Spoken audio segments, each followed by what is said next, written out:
अकोला जिल्हा रुग्णालयातील viral video प्रकरणानंतर प्रशासनाने कठोर भूमिका घेतली आहे.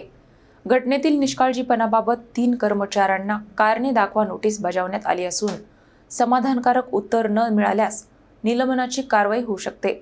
अकोला जिल्हा रुग्णालयातील स्ट्रेचर उपलब्ध नसल्याने एका महिलेने आपल्या आजारी पतीला पाठीवर घेऊन उपचारासाठी फिरल्याचा व्हिडिओ सोशल मीडियावर व्हायरल झाला होता.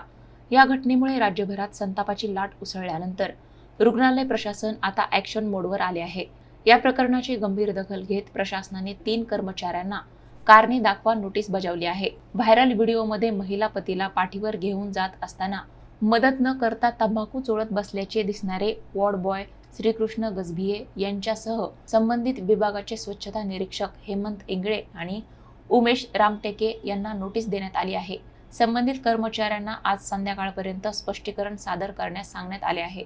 त्यांच्या उत्तरांचे परीक्षण केल्यानंतर पुढील निर्णय घेतला जाणार असून समाधानकारक उत्तर न मिळाल्यास तिघांवर निलंबनाची कारवाई होण्याची शक्यता व्यक्त केली जात आहे. मला घटना घडली आमच्या हॉस्पिटल कॅम्पसमध्ये. घटना ऐकल्यानंतर निश्चितच ती घटना दुर्दैवी आहे. आम्हाला त्याच्याबद्दल फार वाईट वाटलं, कारण आम्ही वर्षभर डॉक्टर्स लोक मेहनत करतो आणि त्याचं जर फळ आम्हाला वारंवार हा 3रा-4था प्रकार संस्थेच्या आवारात घडला. त्याच्यामुळे संस्थेची आणि जिल्ह्याची फार बदनामी झाली. त्याचं निश्चितच वाईट आहे. आम्हाला त्याचा खेद वाटतो.